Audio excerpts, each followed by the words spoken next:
섬겨야 될지 그런 규례들이 나옵니다. 한번 쭉 읽어가시면서 구약에 나왔던 것과 비슷하기는 하는데 똑같지는 않은 것 같아요. 그러니까 그 의미를 우리가 지금의 영적인 수준으로는 다 파악을 못합니다. 왜 구약에는 이런 방식으로 했는데 지금은 이런 방식으로 할까? 저희가 좀 알기 어려운 것들이 상당히 많이 있는데요.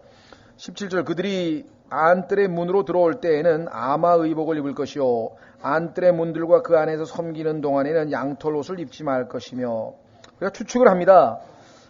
식물성 섬유로 된 옷이기 때문에 아마 이 부패가 덜 될 것이고 땀도 아마 덜 찰 것이고 아마 그런 이유가 있는 것 같아요. 그래서 왜 양털 옷을 입지 말 것이며 했는지 정확하게 설명한 사람이 하나도 없습니다.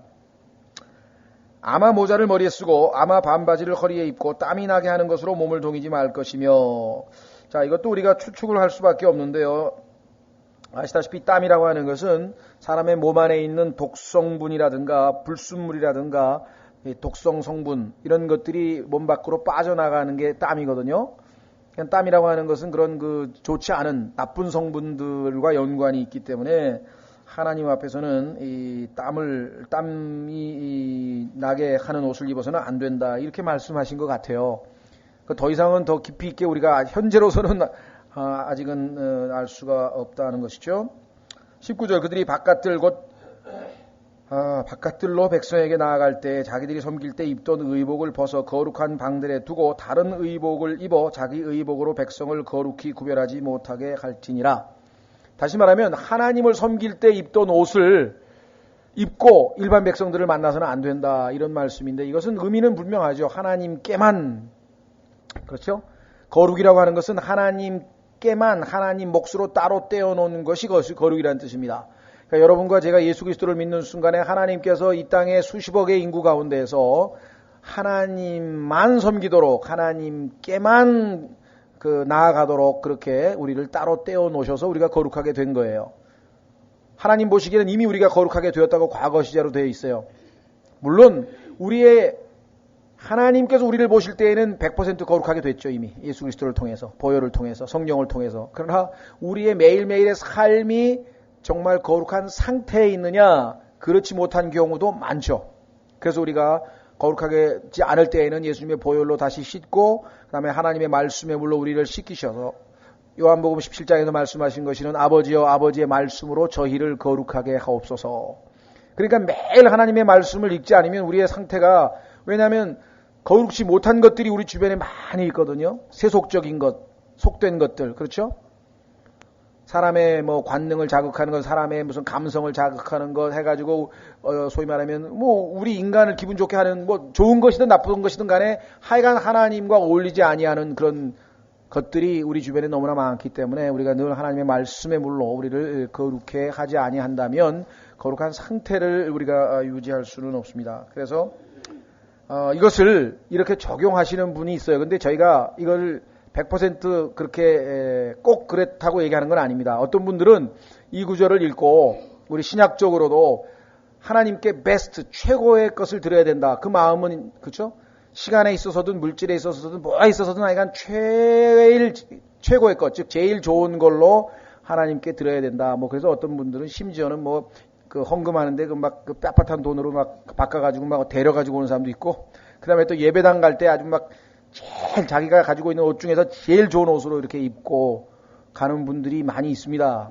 그것이 잘못했다는 건 아니고 그 마음이 저는 굉장히 하나님 앞에 하나님도 받아주시라고 생각하는데, 그러나 그게 교리로 하나님께서 우리에게 가르친 것이 아니기 때문에 그것을 딱 정해가지고 반드시 그래야 된다 이렇게 얘기할 수는 없는 거거든요. 그렇다고 또 그런 마음으로 오는 분들에게 그건 너무 지나치다고 또 우리가 그 얘기할 것도 없는 거고, 그렇잖아요. 각자 자기 마음에는 나는 하나님께 갈 때 정말 내가 가지고 있는 옷 중에서는 제일 좋은 옷을 입고 가겠다고 하는 분도 있을 것이고, 또 그와 반대로 하나님 앞에 갔을 때 내가 좀 아주 자유롭고 편하게 정말 주님 하면서 그렇게 격식 안 갖추고 그렇게 하고 싶다는 분도 있을 것이고, 일부는 좀 경건주의자들 쪽에서는 그런 설교를 많이 해요. 우리가 세상에서 회사에 갈 때 이러면 내가 지금 직장에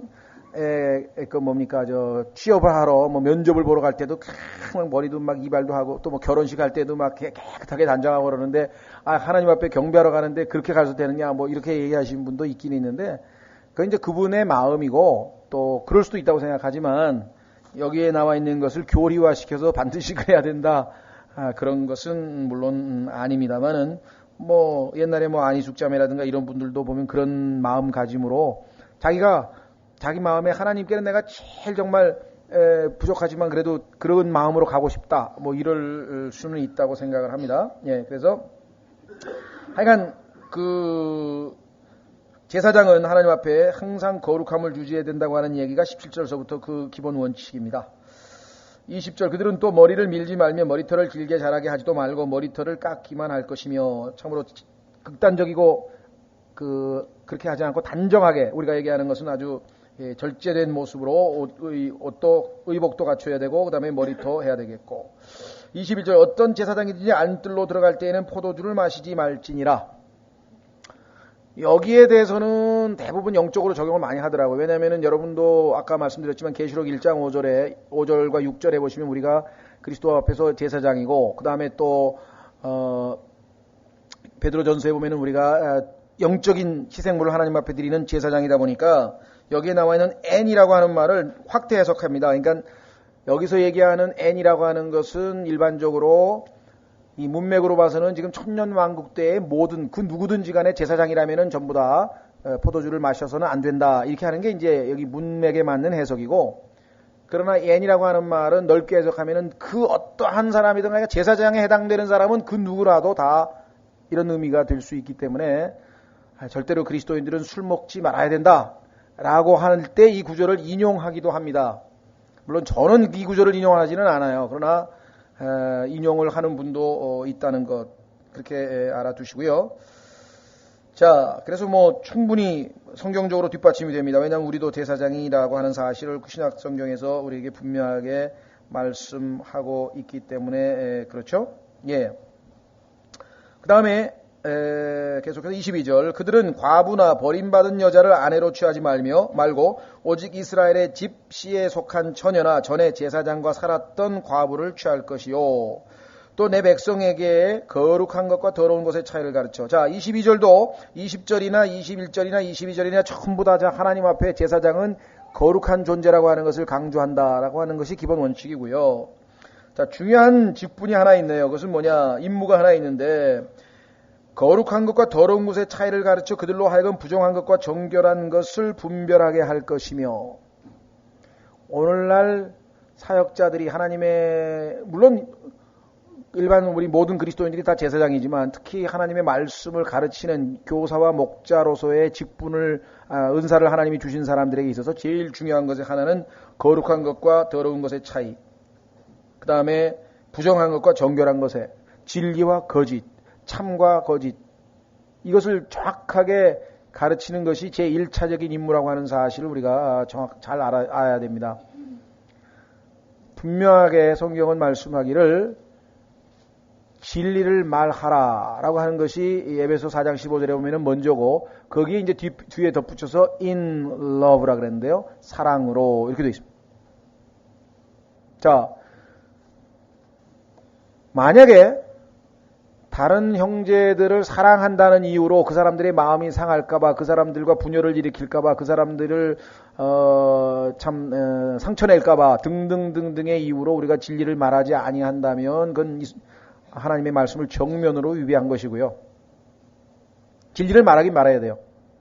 예수 그리스도를 거절하면 지옥에 간다는 얘기도 해야 되고 그렇죠? 그 이외에 그러니까 이 성경은 하나님께서는 보존하신 성경이 있고 틀린 성경이 있다는 사실도 얘기해 줘야 되고 또 하나님께서 교회 생활에 관해서 말씀하셨던 대로 우리는 다른 무슨 크리스마스니 무슨 부활절이니 이와 같은 절기들은 성경에서 신약 교회하고는 아무 상관이 없다는 것도 얘기를 해줘야 되고 또 아까 얘기했던 것처럼 이 카톨릭이라고 하는 종교가 하나님의 말씀에 정면으로 위배되는 바벨론 종교라는 사실도 우리가 알려줘야 되고 그 다음에 교회에서의 분명하게 우리 하나님이 가르쳐 주신 것은 침례하고 그 다음에 만찬, 주의 만찬 이 두 가지밖에 없다는 사실 그 이외에 여러 가지 예를 들면 가운을 입는 거라든가 아니면 또 이런 것들 그 다음에 11조라고 하는 것은 하나님과 이스라엘 백성 사이에 맺은 사이의 표적이기 때문에 우리하고 하는 아무 상관이 없다는 것도 가르쳐줘야 되고, 하여간 뭐 진리는 틀린 건 틀린 대로 다 얘기는 해줘야 됩니다. 근데 문제는 진리를 말하는 것에서 그치면은 그 사람들의 믿음을 세우거나 도움을 줄 수가 없어요. 내가 그 진리를 말하는 내적인 동기가 하나님 앞에 올바라야 돼요.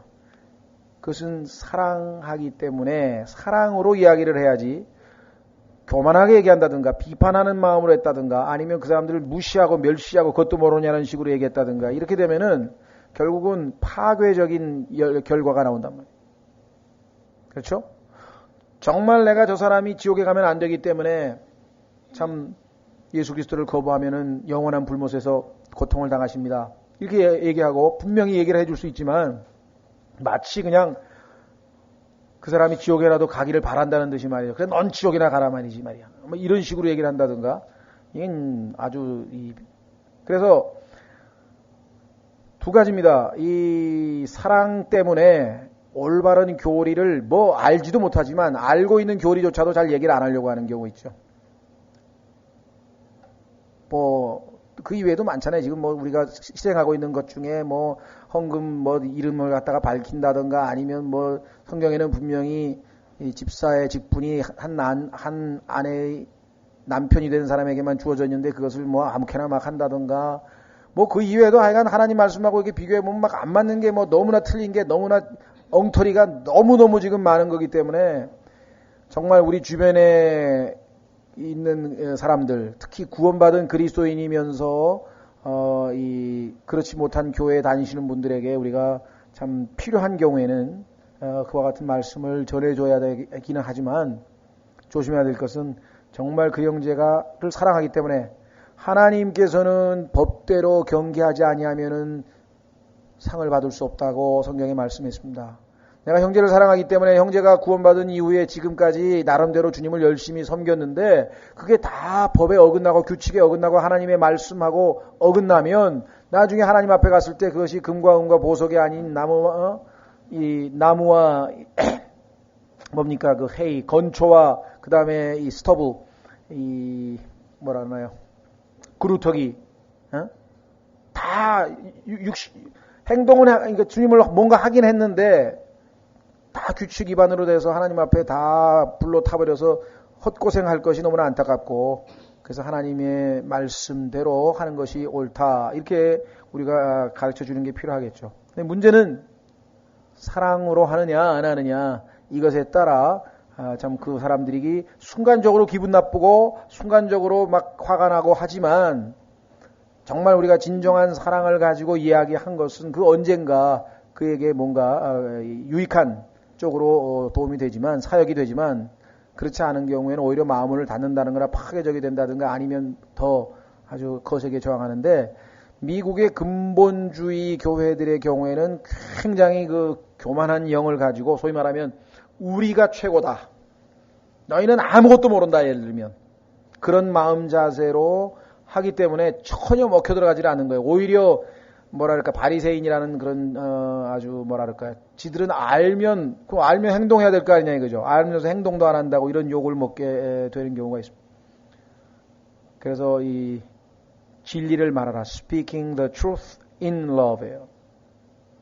그러니까 사랑하기 때문에 그냥 덮어두자 상처 입는데 이것도 안 되고 말을 하더라도 사랑을 가지고 해야 되고 이 균형을 가지고 증거를 해야 되는데 자, 내 백성에게 거룩한 것과 더러운 것의 차이를 가르쳐 이게 분별력이라고 합니다. 부정한 것과 정결한 것을 분별하게 옳고 그름을 진리와 거짓을 참과 그죠? 잘못된 것, 옳은 것, 잘못된 것 다 정확하게 우리가 증거하고 해야 되는 것이 이 제사장이 해야 될 일이고 더더군다나 안 믿는 사람들에게도 필요한 경우에는 우리가 가르쳐줘야 되는데 믿는 경우에 교회에서 하나님의 말씀을 창세기부터 계시록까지 전부 다 정확하게 다 가르쳐서 이러한 분별력을 갖추지 못하게 한다면 그거는 성도들을 온전하게 할 수 없고 바로 세울 수가 없다. 자, 24절 시비가 있을 때에는 논쟁이 있을 때에는 시비, 논쟁, controversy죠. 자, 재판하되 내 법도대로 재판하고 법도대로 해야 돼요. 성경에 있는 대로. 내 모든 집회에서 내 법률과 내 법규를 지키며 또 내 안식일을 거룩하게 할 것이니라. 신약교회에서 보면은 여러분도 아시다시피 참 교회 안에 분쟁이 일어날 수도 있고 뭐 잘못하면 뭐 재산 다툼도 일어나고 이런 일이 벌어질 수도 있고 여러 가지 있을 수 있는데 교회에서는 당연히 하나님의 말씀에 입각해서 모든 분쟁과 모든 논쟁이 처리가 돼야 되는데 그렇지 못한 경우가 지금 허다합니다. 그래서 지금 고린도전서에서 그 교회 사람들이 대표적으로 했던 일들이 나와 있죠. 한번 확인해 보겠습니다. 고린도전서 6장.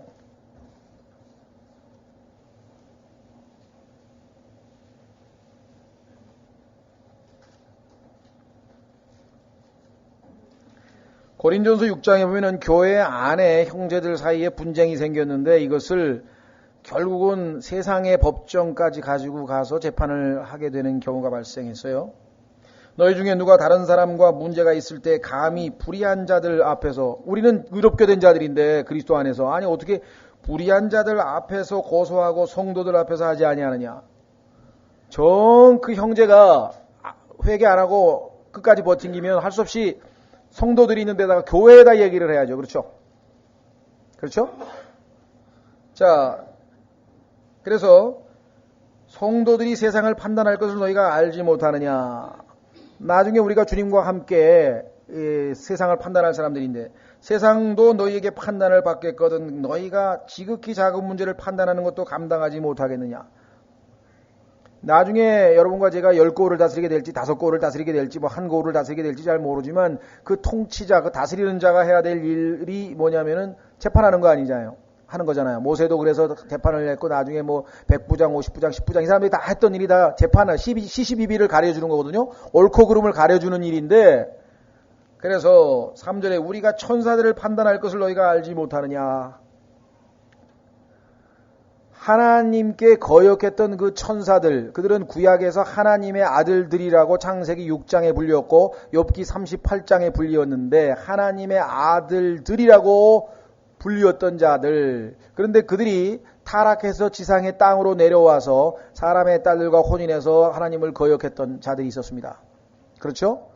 그 자들이 지금 타타루스라고 하는 이 지하에 있는 감옥에 갇혀 있다고 베드로 후서 유다서에 아마 나오는데요.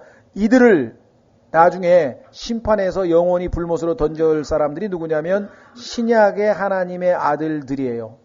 그러니까 구약의 하나님의 아들들을 심판하는데 하나님께서 나서셔야 될 수준이 아니다 이 말이죠. 그래서 신약의 하나님의 아들들이 심판하는 거예요. 여러분과 제가.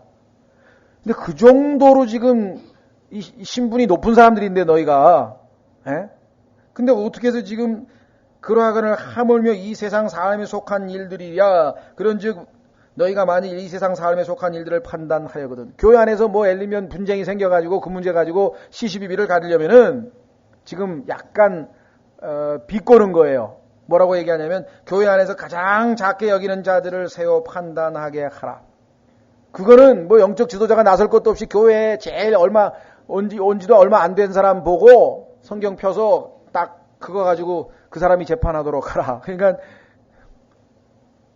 성경에 써 있는 대로 하면은 뭐 쉽게 뭐 딱 펴서 누가 잘못했는지 금방 알 거 아니에요. 그렇죠? 자, 그래서 이 재판 문제에 대해서 5절 보십시오. 내가 너희를 부끄럽게 하려고 말하노라. 내가 너에게 왜 이렇게 지금 좀 비꼬는 듯이 얘기하느냐? 창피한 줄 알라. 창피한 줄 알라. 왜? 너희 가운데 지혜로운 사람이 하나도 없다니 그 말이 사실이냐? 아니 어떻게 그 문제 하나도 성경 펴서 이게 옳다. 형제가 틀리고 형제가 맞다. 이거 하나 해줄 사람이 없느냐? 그 말이 사실이냐? 자기 형제들 사이에서 판단할 수 있는 사람이 단 한 사람도 없단 말이냐? 오히려 형제가 형제를 고소하며 그것도 믿지 않는 자들 앞에서 하는도다. 그러므로 이제 너희 가운데 전적으로 허물이 있나니 그 까닭은 너희가 서로를 고소하기 때문이라. 차라리 부당한 일을 당하는 것이 낫지 아니하며 차라리 빼앗기는 것이 낫지 아니하냐. 그 형제가 그래도 말 안 듣고 끝까지 버티면 차라리 손해보는 게 더 낫다 이거예요. 왜? 하나님께서 다 아시니까. 부당하게 고난을 당하더라도 하나님을 생각하고 참으면 이것은 하나님께서 받으실 만한 일이라고 베드로전서에 말씀하셨죠. 하나님이 받아주시는데 뭔 딴 걸 기대할 필요가 뭐가 있냐. 그렇죠? 늘 말씀드립니다마는요. 하나님 앞에서의 영적인 성숙은 자아가 얼마만큼 처리되느냐에 달려있고 자아가 얼마만큼 처리되느냐는 그 사람이 억울한 일을 당했을 때 부당한 일을 당했을 때 그것을 얼마만큼 하나님께 모든 것을 맡기고 순순히 받아들이느냐 어떤 반응이 나오느냐 여러분들이 정말 억울한 일 정말 부당한 일을 당했을 때 어떤 행동을 취하느냐에 따라서 그 사람의 영적 성숙도는 쉽게 억울하다는 얘기는 뭐예요? 자기를 사랑한다는 얘기거든요. 그렇잖아요. 근데 하나님의 관점에서 보면 나는 뭐예요? 지옥에 던져버리려 하는 쓰레기 같아. 쓰레기 완전히. 하나님의 관점에서 나를 보니까 그런 대우를 받아도 나는 싼 사람이다. 하나님께서 긍휼을 베푸셔서 내가 지금 이 정도만 돼도 감사한 거지. 이렇게 되면은 그렇죠? 여러분들 다윗이 압살롬에게 쫓겨갈 때 그 기억 안 나십니까? 아들에게 쫓겨가면서 비참하게 지금 피난 가고 있는데 사울 지파, 그 베냐민 지파, 사울을 왕으로 모시던 사람 중에서 다윗에게 앙심을 품은 자가 있어요. 왜? 사울이 죽고 난 다음에 다윗이 왕이 됐으니까. 그래도 앙심을 품고 있던 그 시므이라고 하는 자가 나와가지고 그냥 막 돌을 던지면서 뭐 잘 됐다 말이야 너. 왜? 네가 사울 대신에 사울을 죽이고 네가 뭐 왕이 되더니 이제 하나님이 널 쳐서 네가 지금 이 꼴이 됐구나 하면서 막 그냥 신랄하게 돌도 던지고 막 그랬잖아요. 근데 지금 왕이에요, 지금. 그리고 군대도 데리고 가고 있어요. 그러니까 요압이 얼마나 옆에 있던 경호 실장이 칼 뽑아, 저런 우리도 욕하잖아요. 개 같은 놈을 당장 목을 베어가지고 죽여버리겠다고 하니까 왕이 뭐라 그래요? 놔두라 그러잖아요. 왜? 하나님께서 저 사람을 시켜서 나를 저주하시는. 내 아들도 나를 배반하는데 저 같은 사람이야. 내 아들도 날 지금 배반해. 나 지금 도망가는 판인데 저 같은 자가 하나님이 시키셔서 나를 그렇게 하는 거니까 내버려둬라. 그러면서 뒷말이 중요한 것 같아요. 뭐냐면은 내가 저런 형편없는 자에게도 이렇게 비참하게 비방을 받고 욕지거리를 당하고 아주 비참한 모습으로 가면 하나님은 너무나 긍휼이 많은 사람이 나를 얼마나 불쌍히 보겠느냐. 생각해 보셨어요? 참, 다윗은 정말 하나님의 마음을 너무 잘 알아. 그러니까 자기가 여기서 막 저런 놈이 어딨냐고 당장 죽이라 그러면은 하나님께서 여전히 혈기가 있어가지고 이럴 텐데, 거기서 그냥 자아가 딱, 자기에게 필요한 건 뭐야? 하나님이 불쌍히 여기는 것 이외에 자기에게 필요한 게 아무것도 없어요. 그렇잖아요. 하나님만 알아주시면 그만이라 이거죠, 자기는. 뭐 상관없다. 하나님이 시키신 일이 내버려 두라. 예? 참으로 아주, 그래서 하여간 불안한 일 당하면, 못 참죠, 우리. 그죠? 억울한 일 당하면 못 참는데요. 나중에 가보세요. 야곱이 옛날 성질 같았으면은 자기 아들들이 와가지고 요셉이 살아있었나이다 그러면 야, 이놈들아, 20년 전에 네 동생 팔아먹은 놈들아, 그냥 막 혈기를 부려 당장 어떻게, 옛날 야곱 같았으면 요절이 났을 거 아니겠어요? 안 그러겠습니까? 그런데 내 아들 요셉이 살아있는 것으로 족하더라. 내가 그를 만나러 가겠노라. 그 옛날에 아들 그 잘못 하나도 들춰내지도 않고 덮어버리잖아요. 왜? 하나님도 자기를 그렇게 많이 용서했는데 뭐 할 얘기가 있어요, 자기가. 예? 영적인 성숙이라고 하는 것은 결국은 자아가 줄어드는 거예요. 결국은 하나님께 영광 돌리는 거. 그러니까 여기서도 지금 그냥 좀 놔둬라. 빼앗기는 것이 낫지 않냐, 차라리.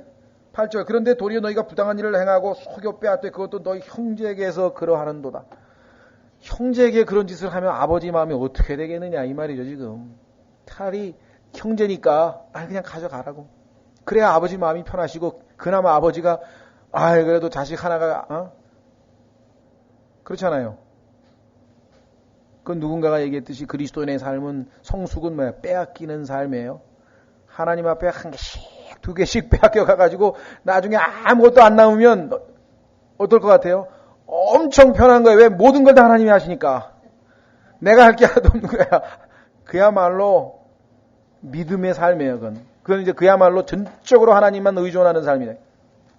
자, 그래서 우리는 다시 에스겔서로 돌아와서 재판하는 것. 그 다음에 25절 또 그들은 죽은 자에게 가까이 나가서 자기 자신을 더럽히지 말 것이다. 왜? 죽음이라고 하는 것은 아시다시피 죄 삭은 사망이고 죄와 연관이 되어 있습니다. 그래서 죄와는 상관없어야 되겠으니까 역시 거룩함에 대한 얘기겠죠. 오직 다만 그러나 부모나 아들이나 딸이나 형제나 그 다음에 자매 중에서는 시집 안 간 자매까지는 돼요. 근데 시집 간 자매는 안 돼 또. 이것도 또 왜 그런가? 또 이 여성 해방운 뭐 이런 거 이 사람들 나오면 또 뭐 복잡하게 얘기를 할 것 같은데 우리는 일단 잘 몰라요. 이제 하나님께서 그러라 그랬으니까 이제 그렇게. 자, 그래서 그가 깨끗하게 된 뒤에 이제 더럽힐 수 있죠. 이제 시체 가서 문상을 갈 수 있어요. 그러나 이제 다시 이제 깨끗하게 되는 그 의식을 거쳐가지고 이제 깨끗하게 된 뒤에 또 그 사람들이 그를 위하여 이레를 더 셀 것이라. 일주일. 어떤 분은 그런 얘기는 저희가 첫째 날 여기 나와서 하나님의 말씀을 듣고 그렇죠?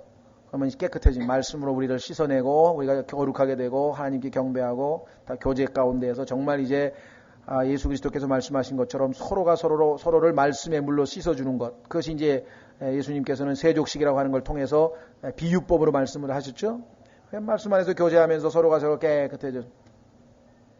문제는 뭐냐 이거야. 월요일부터는 어떻게 하냐. 월요일부터 토요일까지는 어떻게 하냐. 여기 1회 동안 지속적으로 그렇죠? 다시 월요일 아침에도 또 우리가 하루를 살고 하나님의 말씀의 물로 또 씻어내고 그렇게 내내 일주일 동안 지속하면 참 좋겠는데 그러지 못한 안타까움이 있죠. 자, 그래서 27절 그가 성소에서 섬기기 위하여 성소로 들어가 안뜰에 이르는 날에는 자기의 죄 헌물을 드릴지니라.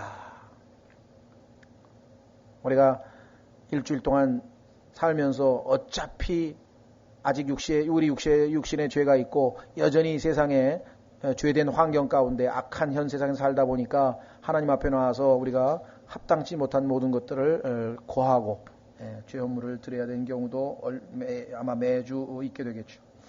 28절 그들에게 상속이 있으리니 내가 곧 그들의 상속이라. 이게 얼마나 놀랍습니까?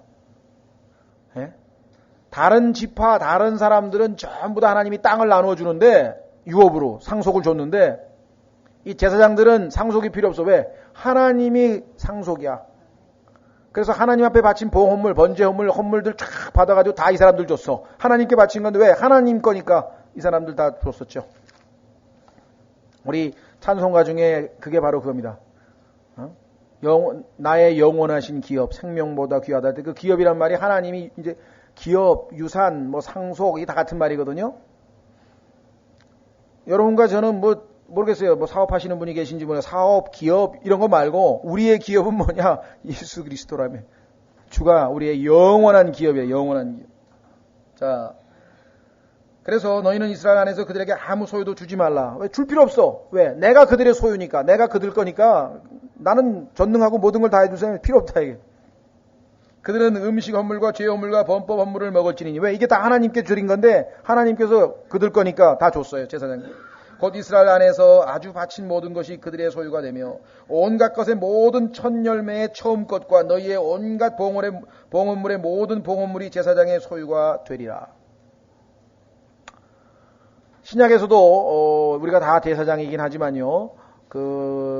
바울도 얘기했지만 복음을 위해서 사는 사람은 복음으로 먹으리라고 말씀을 하셨고 이스라엘의 예루살렘의 교회가 물질적으로 어려웠을 때 영적으로 많은 이방인들 교회들에게 공급했을 때 그들이 헌금을 거두어서 기부금을 거두어서 도와줬던 일들에 대해서 아주 잘한 일이라고 성경에서 말씀했죠.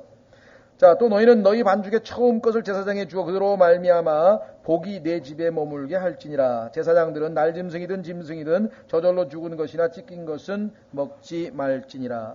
이 모든 것들이 한마디로 해서 온전히 하나님 앞에 거룩함을 유지해야 될 것을 제사장들에게 말씀하고 있는 것입니다.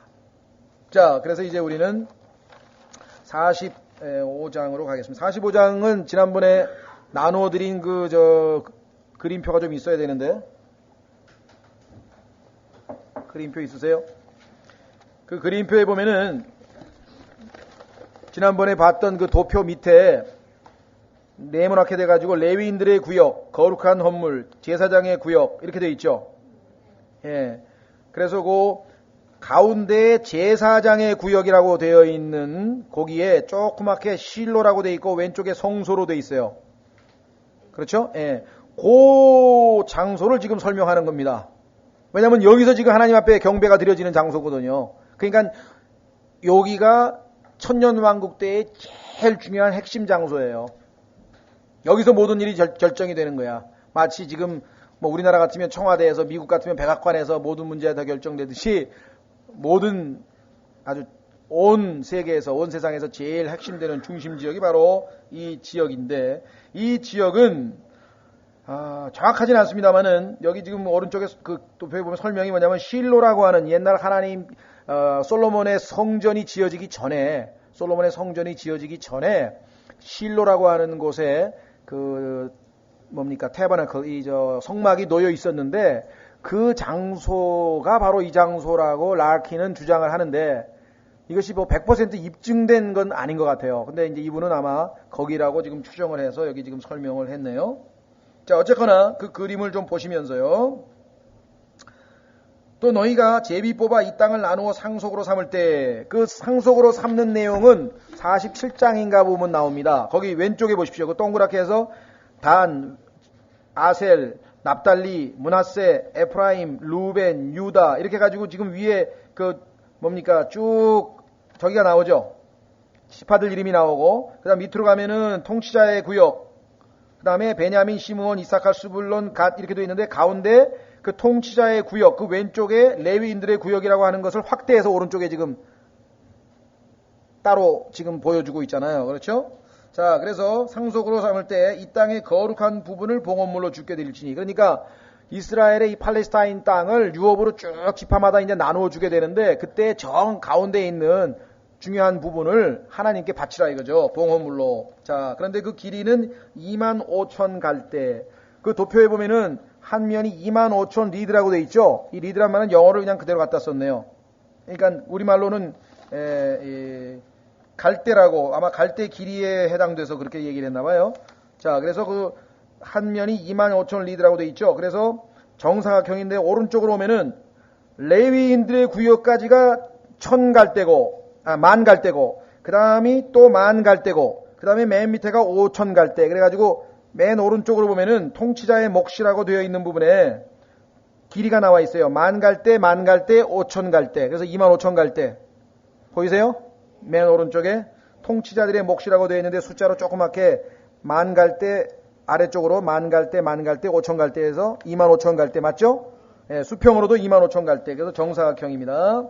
자, 그래서 다시 1절로 돌아가면 너비는 10,000 갈대라. 그 땅은 그 모든 사방 모든 경계 안에서 거룩하니라. 그중에서 성소를 세울 땅은, 자, 성소를 세운 땅, 거기 성소라고 되어 있는 거 조그맣게 정 가운데 있는 네모난 거 보이시죠? 예. 길이가 500갈대요. 너비가 500갈대로 사방으로 네모 반듯하며 그 주변 지역은 사방으로 50규빗이 되게 하고 이 측량한 것 중에서 너는 길이 25,000 갈대와 너비 10,000 갈대를 측량하여 그 안에 성소와 지성소가 있게 할지니라. 그 안에 보면은 지금 성소가 있고 더 안에 있는 게 조그만 게 이제 지성소겠죠. 그 땅의 이 거룩한 부분은 주를 섬기러 가까이 나올 제사장들 곧 성소에서 섬기는 자들을 위한 것이니 그곳은 그들의 집을 세울 장소요 또 성소를 세울 거룩한 장소라. 그러니까 그 직사각형 중에서 위에 레위인들의 구역 거룩한 헌물이라고 되어 있는 그 금이 거기까지 있고 그 다음에 금이 거져 있고 그 밑으로 보면은 제사장의 구역이라고 하는 데가 지금 설명하고 있는 내용입니다. 가운데에 성소가 있고 5절 또한 레위 사람들 곧 그 집에서 섬기는 자들이 자기들을 위하여 길이 25,000 갈대와 너비 10,000 갈대의 땅을 차지하되 그게 맨 위에 있는 레위인들의 구역에 대한 설명입니다. 레위인들의 구역 20개의 방을 지어 소유로 차지하리라. 6절 또 너희는 이 봉헌물 곧 거룩한 부분의 맞은편에 너비 5,000 갈대와 길이 25,000 갈대의 땅을 지정하여 이 도시의 소유로 삼을지니. 자, 그 밑에 성읍이라고 되어 있는데 아시죠? 성읍의 소유라고 해서 성읍. 예, 도시란 말이죠. 성읍. 우리는 도시란 말로 현대말로 번역을 했는데요. 자, 이것은 이스라엘의 온 집을 위한 것이니라. 자, 7절 또 통치자를 위한 부분. 통치자를 위한 부분은 오른쪽에 통치자의 몫이 있고 왼쪽에 통치자의 구역 같은 겁니다. 그러니까 그 왼쪽에 지파들이 단, 아셀 쭉 지파에 보면은 가운데에 성소가 있는 지역에 오른쪽에 통치자의 구역이라고 되어 있지만은 오른쪽만 있는 게 아니라 왼쪽에도 지중해 길을 서쪽으로 지중해 쪽으로도 지금 조금 남아있죠. 아무 글씨도 안 써있지만요. 그것도 마찬가지로 다 통치자의 구역이에요. 그러니까 통치자의 구역의 가운데에 있는 게 지금 거룩한 하나님께 바치는 헌물이죠. 양쪽으로 지금 통치자의 구역이 있는데 통치자의 구역. 자, 7절에 계속 보겠습니다. 또 통치자를 위한 부분은 이 봉헌물 곧 거룩한 부분과 이 도시의 소유가 된 이 땅 이쪽과 저쪽에 있되 양쪽에 있으니까 이 봉헌물 곧 거룩한 부분의 앞과 이 도시의 소유가 된 땅 앞에 있을 것이며 서쪽에서 서쪽을 향하고 동쪽에서 동쪽을 향하리니 서쪽 경계에서부터 동쪽 경계에 이르기까지 그 길이가 그 부분들 중에 하나와 마주대할지니라. 8절 이스라엘에서 통치자의 소유가 이 땅에 있으므로 내 통치자들이 다시는 내 백성을 항대하지 아니할 것이요 또 그들이 그 땅의 남은 부분을 이스라엘의 집에게 그들의 지파대로 줄 것이니라. 그러니까 통치자들에게도 하나님께서 거주할 모든 필요를 다 줬기 때문에 이제는 옛날처럼 막 학대를 해가지고 일반 백성들 것을 가로채거나 빼앗거나 갈취하거나 이런 짓을 해서는 안 된다고 지금 말씀을 하고 있는 거죠. 실제적으로 구약에서 이런 일들이 아주 비일비재하게 일어나가지고 하나님께서 제사장들은 물론이요 이 정치 지도자들의 타락에 대해서 하나님께서 정의가 쓰러지고 공의가 무너지고 그다음에 이 학대받는 자들이 울고 이런 얘기들을 지금 반복해서 하셨잖아요. 그러나 예수 그리스도는 의의 왕이요 평강의 왕이기 때문에 의로우신 예수 그리스도께서 다스리는 이 나라는 완벽하게 의로운 것이에요. 한번 뒤에 이제 나오겠습니다. 보십시오. 얼마만큼 의로운가? 9절 주 하나님께서 이같이 말씀하시니라. 오 이스라엘의 통치자들아 너희가 이것이 너희에게 충분하니 너희는 폭력과 노략을 제거하고 과거에 너희들이 권력을 남용해서 폭력과 노략으로 인류 역사가 시작된 이래로 정치 권력이 폭력과 노략을 안 한 게 얼마나 됩니까? 이제 가물에 콩나듯이 그죠? 뭐 태평천하라고 해봐야 정말 의로운 왕, 훌륭한 왕이라고 할 수 있는 만한 사람들이 별로 없었어요. 그렇죠? 결국은 이 정치 권력을 가지고 다 울고 먹었잖아요. 뇌물 받아먹고 다 우리 매관매직이라나요? 매관매직도 하고 이조 시대도 했고 조선 시대도 고려 시대도 했고 신라 시대도 했고 하여간 인간이 태어나면서부터 생겨나면서부터 왕국이 생겨나면서부터 권력이 노략과 폭력. 이스라엘도 마찬가지. 그 다음에 공의와 정의를 집행하며 공의와 정의를 집행한 왕이 인류 역사상 누가 있었겠습니까? 아무리 완벽했던 왕도 항상 공의와 정의롭게 통치한 왕은 없죠. 다윗마저도 때로는 안 그랬잖아요. 그렇죠? 그래서 우리아를 죽이기도 하고 이런 실수를 저질렀단 말이에요. 자, 그래서 이제 예수 그리스도께서 다스리는 이때에는 정말 정치, 올바르게 다스리는 거예요. 제대로 다스리는 것. 그래서 여기 뭐라고 되어 있습니까? 정의와 공의를 집행하며 내 백성에게서 너희가 강제 징수하는 것을 없앨지니라. 완전히 세금 문제가 해결되는 때가 오네요. 더 이상 백성으로부터 거둘 필요가 없어. 기부금도 필요 없고 세금도 필요 없고 소득세도 필요 없고 다 필요 없어요. 하나님께서 통치자들 몫을 다 줬기 때문에 더 이상 세금도 필요 없고. 그래서 어떻게 됩니까? 주 하나님이 말하노라 너희는 공정한 저울과 공정한 에바와 공정한 바스를 취할지니. 사실 어떤 의미에서는요, 이 검찰이나 무슨 판사고 이런 사람들도 필요 없을 것 같아요. 왜? 하나님께서 지금 여기 나와 있는 대로 순종만 한다면 어떻게 합니까? 상거래 하는데 그야말로 투명이야. 그리고 올바르게 속여가지고 좀 많이 주고 적게 주고 이런 비정상적인 거래라는 게 있을 수 없다는 거예요. 이 시대에는. 그렇죠? 그 다음에 단위까지 정확하게 하나님이 다 가르쳐 주셨어요. 얼마나 철저하신가 보세요. 에바와 바스는 한 용량으로 하여 바스는 1호멜의 10분의 1을 담게 하고 에바도 1호멜의 10분의 1을 담게 하니 그 용량은 호멜을 따를 것이니라. 요즘에 보면 뭐라 그러나요? 탱크롤이라 그러나요? 하여간 기름 넣을 때도 보면은요. 그때 속인다 그러잖아요. 예? 거기다가 휘발유 막 섞어가지고 그래서 이득을 보려고 하는 사람도 있고 쌀도 국산이라는 중국산 절반 이상하게 섞어가지고 하는 사람도 있고 하여간 지금은 정말 속편하게 중국산 먹는 게 낫지 국산이라고 했다가 억울하게 중국 나중에 보면 아니고 뭐 나중에 보면 아니고 뭐 이게 뭐 비일비재하잖아요. 공정한 거래라는 게 지금 거의 없죠. 근데 여긴 지금 보세요. 철저하게. 자, 그래서 세겔은 20개라요. 20세겔과 25세겔과 15세겔이 너희의 만회가 되니라. 하나님께서 하여간 이 상거래에 있어도 다 철저하게 아주 조금도 문제없이 깨끗하고 올바르게 구약에서도 누누이 강조했었잖아요. 이 말씀을. 그런데 안 지켰지. 이스라엘이. 안 지켰어. 자, 13절 너희가 드려야 할 봉헌물은 이러하니 곧 밀 1호멜에서 6분의 1 레바를 드리고 보리 1호멜에서 6분의 1 레바를 드릴 것이며 기름의 규례 곧 기름의 바스에 관하여는 너희가 1고르 곧 10바스로 된 1호멜에서 10분의 1 바스를 드릴 것이니 이는 10바스가 1호멜이기 때문이라. 하나님께서 지금 직접 다스리게 될 그 시대의 규율을 직접 다 말씀하시는 거예요. 국회가 필요 없어요. 우리나라는 요즘에 뭐 국회에서 뭔 법을 만든다 또 뭔 법을 만든다 자꾸만 지금 만들었다가 국회의원도 안 지키잖아요. 자기들도 안 지키고 말이죠. 자, 또 이스라엘의 기름진 초장에 200마리 양떼 중에서 어린 양 한 마리를 드릴 것이라.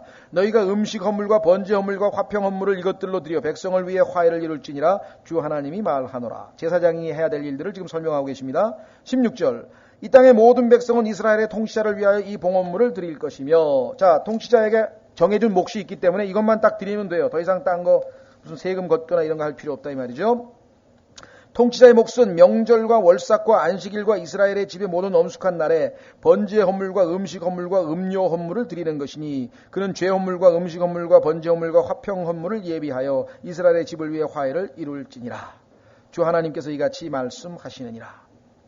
지금은 여러분들이 그냥 읽어갔지만요. 실제로 언제 천년왕국 때 여러분과 제가 이렇게 제사 드리는 것을 목격하게 될 터이고 그때 가면은 하나님의 말씀이 정말 1.1핵도 전혀 오차 없이 다 집행될 것을 우리가 목격하게 될 것입니다. 자, 주 하나님께서 이같이 말씀하시니라. 첫째 달 곧 그 달 첫째 날에 너는 흠없는 어린 수소 한 마리를 취하여 성소를 정결하게 할지니 제사장들이 그 죄 헌물의 피를 취하여 그 집의 기둥들과 그 제단 선반의 네 모퉁이와 안뜰문의 기둥들에 바를 것이요. 그 달의 일곱째 달에도 너는 잘못하는 자와 단순한 자를 위하여 그래야 할지니 너희는 그렇게 하여 그 집이 화해를 이루게 할지니라. 자, 왜 그렇습니까? 천년왕국 때에 이스라엘 백성들은 우리처럼 예수 그리스도의 생명을 받아서 거듭난 하나님의 성품을 부여받은 사람이 아니에요. 자연인이에요. 자연인. 그렇기 때문에 이들이 비록 좋은 환경에서 즉 이제 새로운 낙원이 됐죠. 창세기 그 에덴 동산처럼 낙원의 모습이 되고 완벽한 환경이 주어졌지만 여전히 아담의 죄성을 지니고 있는 그런 사람들이기 때문에 계속해서 죄 헌물이 드려져야 되고 계속해서 지금 더더군다나 실수도 할 수 있어요. 여기 보시면 잘못하는 자가 있잖아요. 20절에. 하나님이 드리라는 대로 안 드릴 수도 있잖아요. 그 다음에 단순한 자. 단순한 자라고 하는 말은 성경에서 두 가지 뜻이 있다 그랬죠. 하나는 긍정적인 면에서 아주 이게 막 교활하고 꾀를 쓰고 막 이렇게 속임수를 하려고 하는 게 아니라 하나님 말씀이 뭐라고 하면 아멘 하고 단순하게 탁 순종하는 그런 의미에서는 그리스도 안에 있는 simplicity, 단순성 아주 좋은 거죠. 그거를 잃어버려서는 안 된다 그랬어요. 우리가 그리스도 안에서 하나님이 말씀하시면 아멘 해야지 가만히 있어봐 이거 꼭 지켜야 되는 거야. 아 이거 좀 아니면 안 될까? 뭐 이래가지고 자꾸만 머리 굴려가지고 그런 거 말고 그런 의미에서는 단순성이 좋은 건데 뱀처럼 지혜로우라 그랬는데 마귀가 다 와가지고 요거 한번 먹어봐 그러니까 알았어 하고 낼름 집어먹으면 이런 단순성은 또 안 된다 이 말. 무슨 말이가 되셨어요? 그때는 지혜로워야지. 하나님께서 테스팅 모든 것을 시험해보라 그랬는데 가만히 보니까 하나님의 영이 아니고 이건 마귀의 영인데 아닌데 이래야 되는데 그걸 모르는 사람들이 있대. 앞뒤 분별이 안 되는 거예요. 그렇죠? 예, 요즘으로 치면 이 멘토 이 소위 말하면 뭐라나요? incapacity 지적으로 판단력이 없어. 그렇죠? 예. 우리 그 은진이 같은 애는 몰라요. 이 좋은 건지 나쁜 건지 모른다고. 맛있는 거 준다 그러면 무조건 따라가는 그런 것처럼. 그렇죠? 예. 그렇게 해서 즉 하나님께서는 어떤 사람이 잘못을 저지르고 예를 들면 죄를 졌을 때 단순해서 다시 말하면 분별력이 없어서 옳고 그름이 뭔지도 모르고 죄를 진 사람도 있을 거 아니에요. 그런 것까지 하나님 다 알고 계신다고. 여러분과 제가 모르고 지은 죄에 대해서 하나님께서 고려 대상이 되지만 너무나 명백하게 다 알면서도 고의로 짓는 죄들도 있다는 거죠. 그렇죠? 여기 보시면 잘못하는 자가 있는가 하면 단순해 모르고 죄를 짓는 사람도 있다는 거예요. 자, 21절 첫째 달 곧 그 달 14일에 너희는 유월절을 이래 동안의 명절로 지키며 누룩 없는 빵을 먹을지니라. 여기 보시면은요, 유대인들에게는 하나님께서 3번에 걸쳐서 지금 모이라 그랬는데 유월절, 즉 유월절과 더불어서 시작되는 무교절 7일 동안, 그 다음에 장막적 7일 동안, 그 다음에 오순절, 이렇게 해서 3번에 걸쳐서 모든 이스라엘 백성들이 모이라 그랬는데 천년왕국 때는 오순절을 지키질 않습니다. 없어요. 장막절하고 유월절 2개만 지키는데 왜 안 지키는지 그것도 모르겠어요. 하나님께서 약간 뭔가 이유가 있으시겠죠? 자, 어떻게 돼 있나 보십시오. 이래 동안의 명절로 지키면 누룩 없는 빵을 먹을지니라. 22절 그날의 통치자는 자기와 그 땅의 모든 백성을 위해 숫소 한 마리를 예비하여 죄 헌물로 삼을 것이요. 또 이 명절에 이래 동안에 그는 주를 위하여 번제 헌물을 예비하되 곧 흠없는 숫소 7마리와 수장 7마리를 날마다 이래 동안 예비하고 또 날마다 새끼 염소 한 마리를 예비하여 죄 헌물로 삼을 것이며. 아하, 이때는 그러니까 아침 저녁에 드리는데 보니까 저녁에는 드립니까? 아침 저녁 얘기는 없죠, 여기 지금? 예, 여기 없네요. 하여간, 분명하게 구약시대에는 아침 저녁으로 드리는데, 양을 드린단 말이에요. 어린 양을. 근데 지금 여기는 아침 저녁이란 말도 없고, 어린 양도 아니고 동물이 틀려요. 그러니까 뭔가 구약시대의 제사와는 뭔가 차이가 있기는 있는데, 왜 하나님께서 이렇게 바꾸셨는지 그건 잘 모르겠어요. 어린 양이신 우리의 유월절 어린 양이신 예수 그리스도께서 이미 단번 속죄를 다 이루었기 때문에 더 이상 양을 드릴 필요는 없다. 뭐 이렇게 설명하시는 분들이 있는데 일리가 있죠. 그러나 그것뿐인지 그것만인지는 잘 모르겠습니다. 자, 그래서 24절 또 음식 헌물을 예비하되 숫소 한 마리에는 밀가루 1에바요 수장 한 마리에도 1에바며 1에바에는 기름 1흰씩이니라. 7째 달 곧 그 달 15일에도 통치자는 이래 동안의 명절에 이와 같이 행하되, 이거 장막절이죠. 죄의 헌물과 번제 헌물과 음식 헌물과 기름의 규례대로 행할 것이니라. 여기에 나오면 보면 흰이라고 하는 말도 나오고 에바도 나오고, 이게 참 히브리 사람들의 이 무게 단위라든가 이런 단위가 우리에게 익숙지 않은데, 그렇죠? 다행히 여러분과 제가 모르겠어요. 하나님께서 아마 초자연적인 방법으로 우리가 그때 가가지고 히브리어 배우러 학원에 다닐 일은 없을 것 같고, 하나님께서 아마 초자연적인 방법으로 이때의 언어를 창세기 11장 이전의 상태로 회복시키셔서 언어가 한 가지로 되겠죠. 그것이 순수한 언어라고 성경에 나와 있는데, 하나님께서 우리에게 천년왕국 때에는 순수한 언어를 되돌려준다라고 말씀을 하셨는데, 구약에 약속을 하셨는데, 그 순수한 언어가 어떤 언어냐라고 하는 것은 성경적으로 충분히 뒷받침이 됩니다. 그것은 히브리어일 것이다. 뭐 여러 가지 이유가 있는데, 예를 들면 히브리어는 엄격한 의미에서 봤을 때 시제가 없다. 항상 현재고 시제가 없다는 그러한 근거도 있고, 제일 쉽게는 예수 그리스도께서 사용하시던 언어죠. 더더군다나 예수님께서 하늘에서 사울이 회심할 때에 사울에게 나타나셔서 히브리 방언으로, 즉 히브리어로 사울과 대화하셨다고 성경에 기록되어 있습니다. 사도행전에 보면. 뿐만 아니라 계시록에 가니까 사용하는 언어가 전부 다 히브리어네요. 그렇죠? 아멘, 할렐루야 등등등. 그렇죠? 그래서 우리가 이때 가면은 에바, 흰 이런 게 아마 좀 익숙해질 것 같아요. 큐빗 이런 거. 지금은 도대체 뭔 얘기를 하는지 약간 무슨 단위 같기도 하긴 한데, 이 정도에서 우리가 지금 지나갑니다만은, 아마 이때 가면은 우리가 볼 때 어떻게 보면은 너무나 이 알파벳도 어려운 그 히브리어가 아마 우리에게 아주 능숙하게 사용할 수 있는 아마 순수한 언어가 될 것이다. 아마 이렇게 생각을 합니다. 자, 그래서 우리는 하여간 주님께서 드리라고 하는 그 규례가 어떠한 규례인가, 제가 하나님께 바치는 그 내용에 대해서 살펴보았습니다. 그래도 이제 힘든 가운데 조금씩 한 단계 지금 넘어가고 있는 것 같으네요. 오늘은 여기까지 하고요. 다음 시간에 46장 역시 제사 드리는 방법인데요. 그 다음에 47장에 가면은 이제 유업을 나눠주는, 어느 땅에는 어디 가서 어디든 누가 살고 이런 얘기가 또 나오죠. 제 생각에는 다음 시간에 46장, 47장 뭐 중간까지 하고 그 다음에 마지막 가만히 있어보죠. 27일 9월 3일인가요? 예, 하여간 그 18일인가가 아마 저 추석이죠? 그 전 그런가요?